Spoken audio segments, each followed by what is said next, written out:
It's about damn time.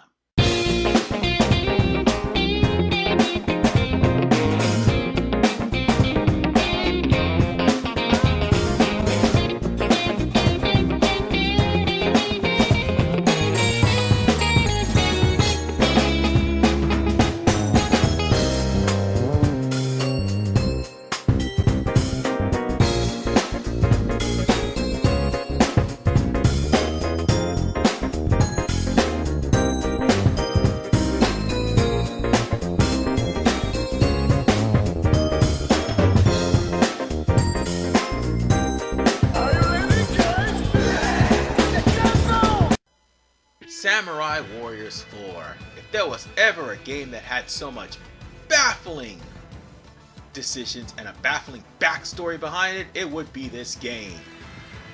Not only did it just had a re-release on Steam, unfortunately it's literally half the game, uncompatible with 4.2, which is the other half of this review, but also the baffling decisions of this game is its accessibility. One of the things that will be a major point either towards it or against it. But one thing's for sure, Samuraii Warriors 4 and 4.2 was at first a PS3 exclusive.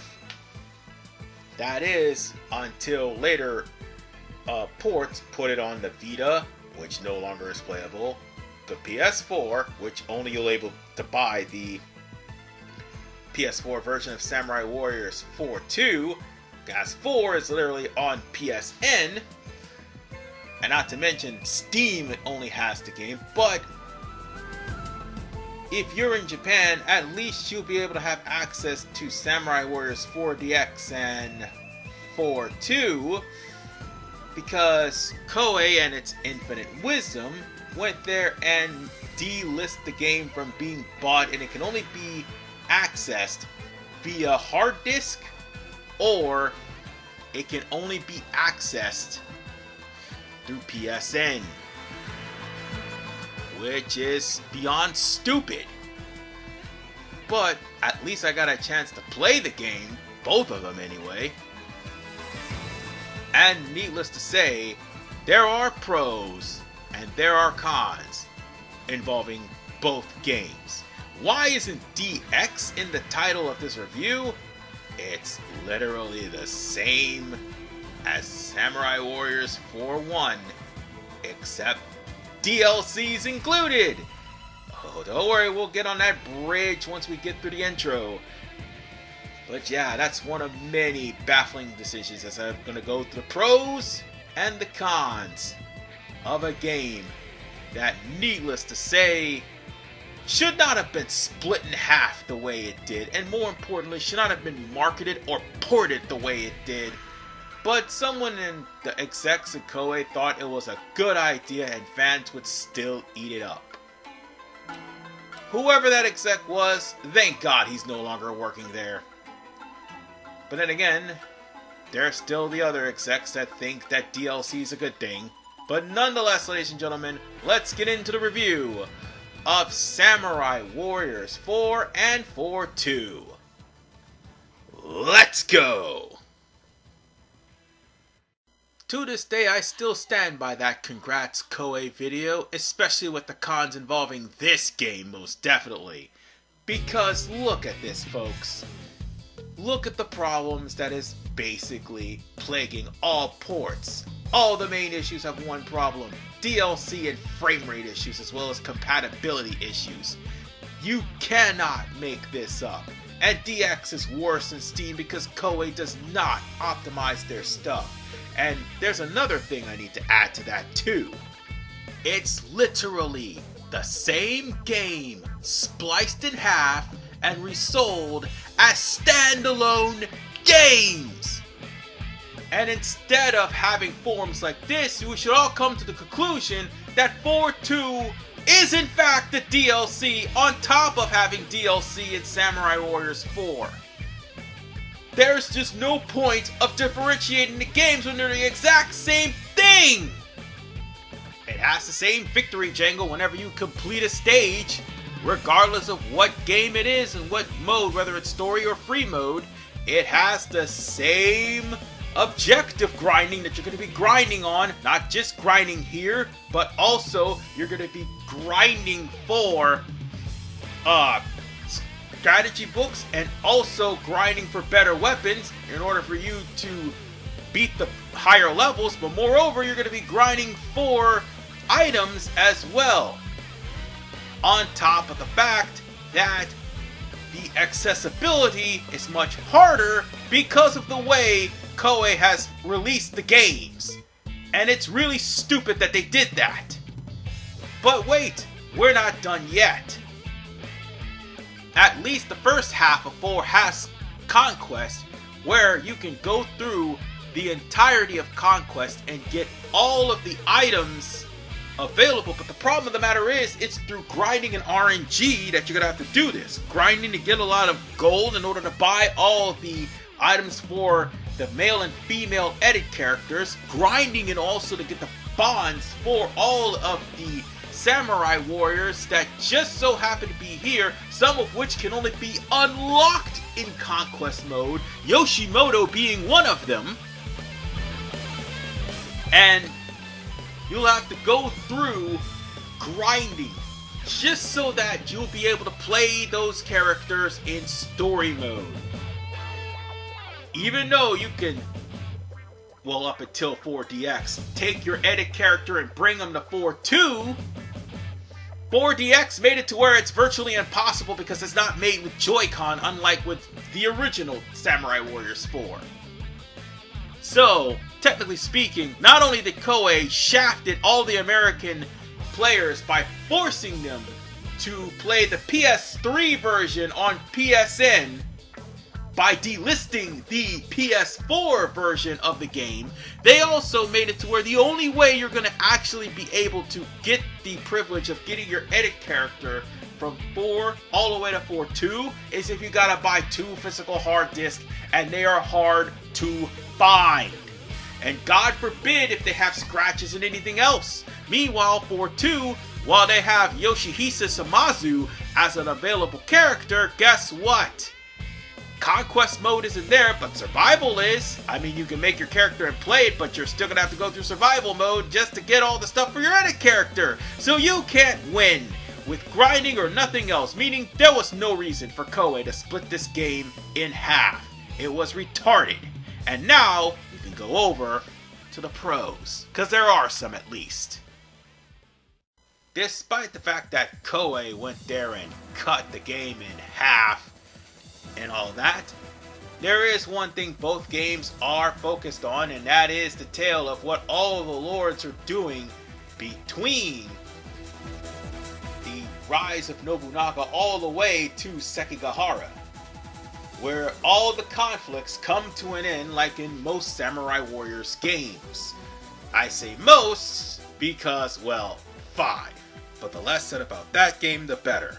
Anyway, the first half of Samuraii Warriors, which is 4 and 4DX, basically has you to pick a faction, and in that faction, you're gonna go through at least 4 to 8 stories within the faction until you see what happens to them and where they stand or where they lie. Like, case in point, the Hojo only has 4 points in the story, and so does the Takeda clan. And the Oda basically are the major players up until, well, the pretty infamous Hanonji Temple incident. And there are basically multiple other factions you can unlock through gameplay. Meanwhile, Samuraii Warriors 2 focuses on the individual character stories and their role in the story. So basically speaking, the only person that probably doesn't have a story is Yoshimoto, but at the exact same time, you will be focusing on mini character stories and also DLC as well if you happen to buy it. And it will be unlocked at certain points of the story so that you will be able to play said DLC scenarios, which one of them includes Koshosho, Gracia, and now Tara in a hot spring scene. But whatever the case, the story is solid, and 2 actually expands on the end of Sekigahara as opposed to 1. Meanwhile, both games have one thing in common: the created character suite. Unlike with 1, well, the first half of the game, which is technically 1, that you're gonna have to get all of the armor necessary in order for you to finish your character, and the same rules applies for 2, but in a different method. At least with what you've got, you can mix and match your armor, but more importantly, you can actually create the body type and the face, which is much more in-depth than in Samuraii Warriors 3, and definitely more in-depth than Dynasty Warriors 9 Empires. God, did they drop the ball in that creative character suite for them. But moreover, you can actually put out your kanji just like in the Samuraii Warriors 2 Empires and Samuraii Warriors 3 games. And you could actually have at least more voices to work with via DLC, as much as I hate DLC. Also, you could bring some images from your thumb drive onto the PS4 and use them as a portrait for your created character. Something that 3 does not do, and neither does any other version of 3 in the Japan version either. So basically speaking, if you're playing 4.2 on the PC, that's probably the best thing for you, so your registered design will show up on PC. And as for everybody playing this on console, you're just gonna have to make up a design and bring it onto the game console. But as for what I said before, this is in depth with all the faces, the hair design, skin, everything else in between that you can use to make your character look unique, even though you gotta unlock the armor. And then we gotta come to the other aspect of this game, and that is the bond system, and moreover the equipment. For the first time in Samuraii Warriors, you could actually play with 2 characters at once. Also, for the first time in Samuraii Warriors, you can equip items so that you could go into battle with them and use them for your benefit. And the reason you would have 2 players is real simple, because of the fact that bonds are a thing. Moreover, you need items too in order to survive, which is actually a good thing, of course. Yeah, for what it's worth, bonds actually would be a key point in Samuraii Warriors 4 and 4.2. More 4 than 4.2, because bonds may not be so emphasis there, but 4.1, yeah, definitely an emphasis on bonds, as your character can come into a very tight situation to help you out by just simply switching to them and heading over to your general direction. So long as your character is not the important character, you probably will be able to heal them on the fly as well as heal yourself on the fly as well. I mean, longtime Samuraii Warriors fans should not forget that yes, there is another player. And that's if you're playing this on solo. If you're playing this with 2 players, that's even more fun, because at least you got somebody watching your back and you don't have to switch up. Actually, now that I stop and think about it, yeah, at least you got somebody watching your back, which you don't have to change up to in the midst of battle. They could just simply take over the second player and it would be just fine. Now, sometimes those bonds will expand to more than 1 person in the game depending on the mission, and that is actually easier on you if you have more people covering more ground. Does this make this the easiest game in the series? No! No! It's Samuraii Warriors, folks! And guess what? It will, and most likely will, curb stomp you, because difficulty is still a thing here in this game. Unfortunately for me, well, this is the last game of difficulty. Also, this is the last game where you'll see most of these characters because it's got a wonderful cast of characters including Koshosho, Lady Kai, and also the guy who I'm facing, Kenshin Uesugi. Well, he's still going to be in the game, but Kai and Koshosho, not so much. There's a good number of characters that are pretty entertaining and will keep you interested for quite some time. And speaking of things that'll keep you interested, aside from that Musou I just did, yes, there's two Musous. One for Spirit Musou and the other one for regular Musou. And if both are filled and you press the Spirit and also the Musou button, you will unleash a crowd control destroying Musou attack that will pretty much make things easier for you. And if your partner is there, guess what? That's a double team crowd control Musou that will basically keep your enemies at bay. And just like with the other Samuraii Warriors games, morale is king, and the higher your morale, the more it will affect the enemy. It doesn't matter the difficulty. If your morale is way too high, the enemy will most likely start panicking and running away. And that'll be because not only are you doing objectives that will up your morale to maximum, it will also, for the most part, be because of the fact you destroyed standard bearers. Yeah, those standard bearers will basically tear the morale down of any, and I repeat, any army if they are defeated. But if they're still standing there, they'll boost the morale of the army and therefore boost their attacks. And needless to say, ladies and gentlemen, aside from the awesome theme and most of the awesome mechanics they have in the game, like for instance the standard bearers and also picking up some items and gold on the fly, I gotta say this game definitely has its perks.